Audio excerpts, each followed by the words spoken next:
Bonjour à tous et bienvenue chez vous. Oui, nous ne sommes pas dans les Fagnes, nous ne sommes pas dans les Ardennes, mais bien à Bruxelles. La capitale est pleine de surprises. Et cet été, je vous emmène chaque semaine dans un nouveau quartier bruxellois. Je vais vous montrer qu'on peut s'évader, qu'on peut s'échapper tout près de chez soi. Aujourd'hui, nous sommes à Tour et Taxi, un site que vous connaissez certainement. Vous êtes peut-être venu pour la foire du livre ou encore pour Couleur Café. Eh bien, à partir de demain, vous n'aurez plus besoin de raisons ou d'excuses pour venir sur le site puisque des activités vous seront proposées toute l'année. Le programme du jour, nous allons cuisiner nature, nous allons déguster des bières brassées avec sagesse. Mais tout d'abord, je vous emmène dans cet immense et magnifique bâtiment qui se trouve en face de moi, la gare maritime qui a été complètement rénovée. On y va. La gare maritime se réinvente. Grande dame de l'art nouveau, elle a inspiré le train du dessinateur de BD Skeuten. Et elle fait peau neuve. Verte, futuriste, elle vous ouvre ses portes dès aujourd'hui. Je rencontre Jean qui nous parle avec passion de ce lieu magique dont le charme a été complètement préservé. Je suis éblouie, moi. Ce bâtiment est extrêmement beau.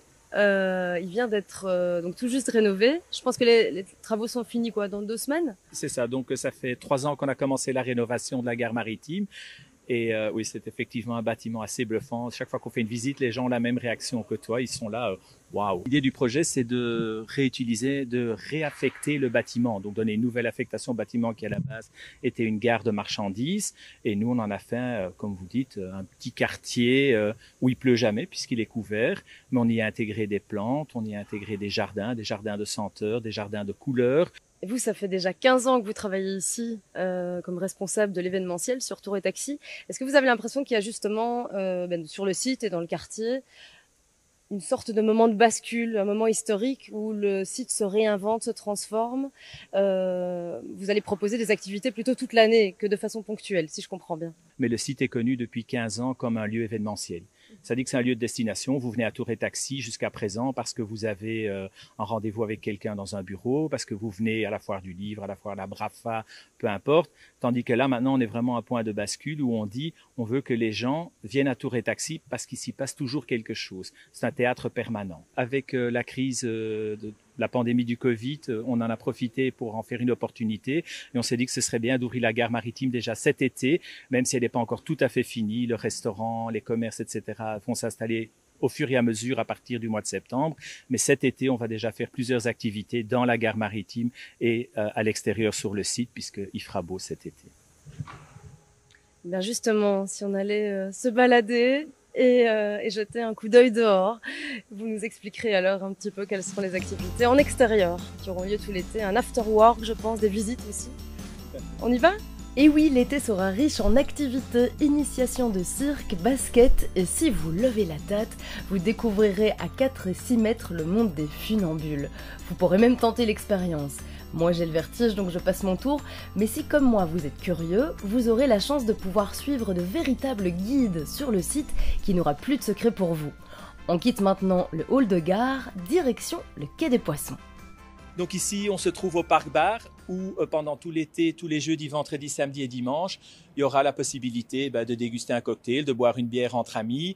Il y aura des initiations de cours de danse aussi, kizomba, salsa et autres. Et puis il y aura aussi des terrains de beach volley pour faire des initiations avec Volley Vlaanderen qui pendant tout l'été va donner des initiations de beach volley. Donc il y aura des activités à la fois pour la famille, à la fois pour sortir entre amis. C'est ça l'idée, c'est vraiment d'avoir des activités qui appellent à tout le monde et pas uniquement un after-work, pas uniquement du sport, mais vraiment un mix d'activités pendant tout l'été sur le site de Tour et Taxi. Et en tout cas, l'été s'annonce festif, me semble-t-il. Je vous le souhaite. Un grand merci Jean. Avec plaisir. Nous on part justement voir Parc Farm, un petit peu de nature, ça fait du bien aussi. En pleine ville. Merci, au revoir. Au revoir. Bonjour. Bonjour Marie. Stéphanie. Oui. Enchantée. Bienvenue. Merci de m'accueillir. Qu'est-ce que c'est que ce magnifique endroit? C'est la serre de Parc Farm. Ah, il fait bon se balader dans ce petit coin de nature bucolique. Le sourire de Stéphanie est à l'image du lieu, bienveillant, accueillant, chaleureux. Ici, tout le monde met à la main à la pâte, du potager à la serre, de la serre à la cafétéria. On échange, on façonne ensemble, dans un calme presque religieux. On est toujours bien à Bruxelles, ici, au milieu de la campagne. Ouais. Il y a encore la campagne et la nature à Bruxelles. Et on est vraiment tout proche des éléments de la terre et de la nature. Et c'est en plein cœur de Bruxelles, à Laken, à Tour et Taxi. Donc le projet s'appelle Park Farm. Est-ce que tu peux un tout petit peu m'expliquer d'où vient ce projet et en quoi il consiste exactement? Alors Park Farm, c'est une association citoyenne qui est née du festival Park Design en 2014, qui a été organisé par Bruxelles Environnement lors de l'inauguration du nouveau parc régional de la Coulée Verte L28, là où on est maintenant.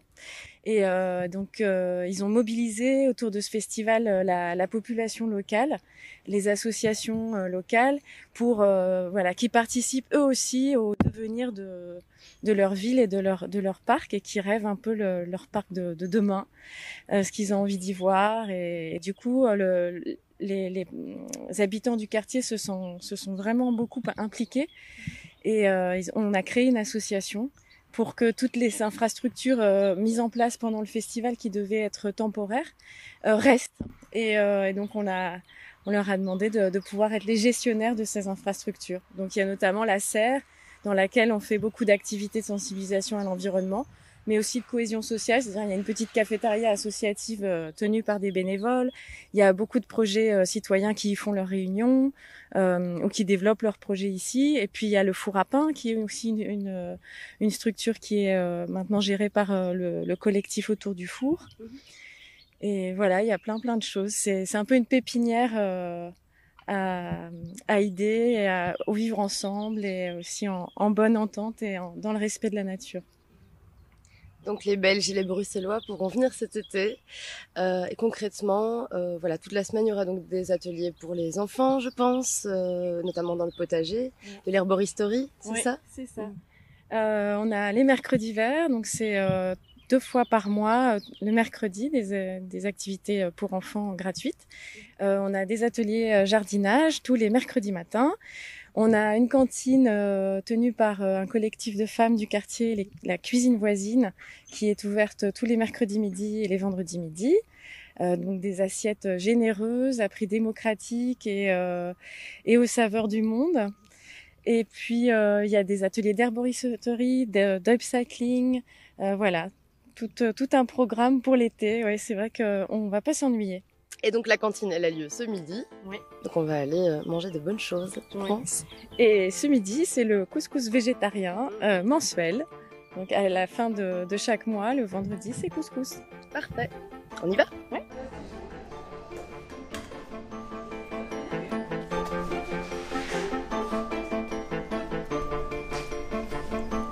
Et voilà le couscous, tout prêt, préparé. Je quitte Stéphanie et ses joyeuses compères de la cantine parce qu'il fait chaud et qu'il est temps de m'abreuver. Direction le Seine-Bar, à 10 minutes à pied. Pardon, pour le couscous, ce sera plus pour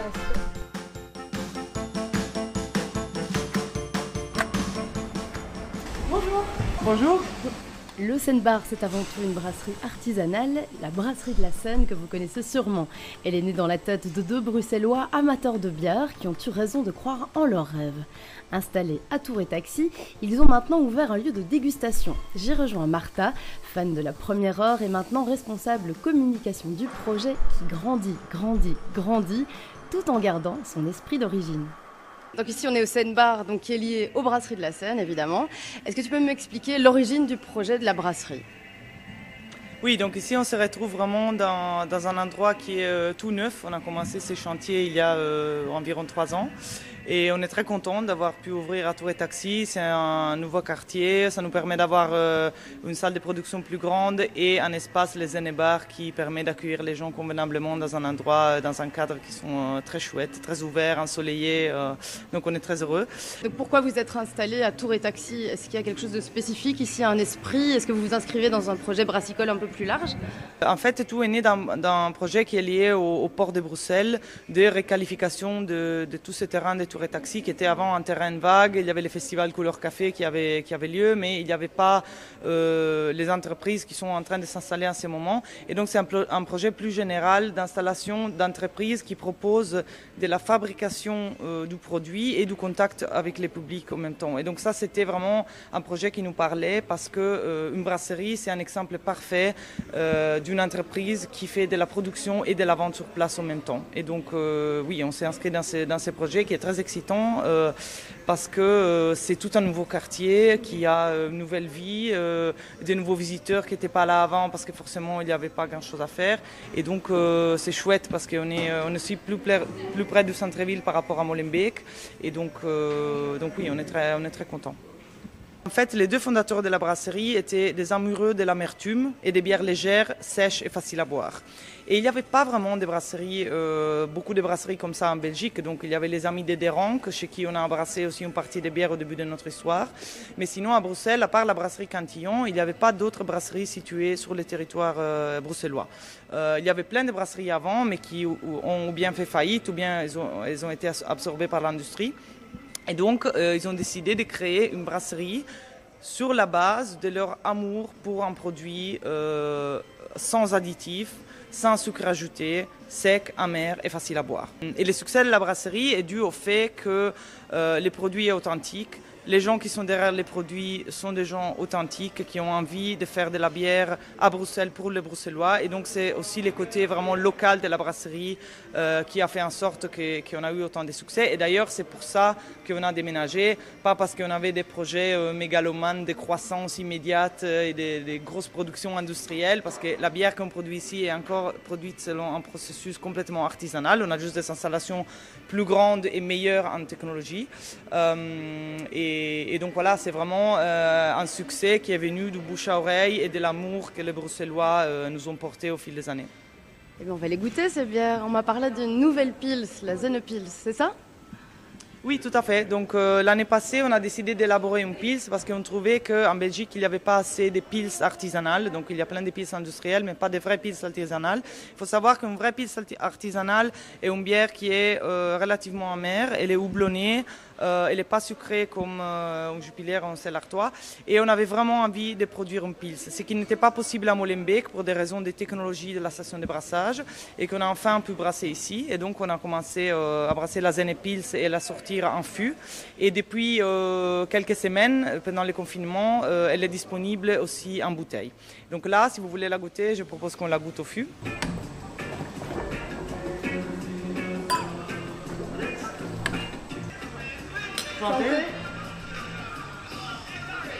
Délicieux, je peux vous dire que cette bière, elle goûte l'amour. Moi, je vous dis à la semaine prochaine pour de nouvelles escapades bruxelloises.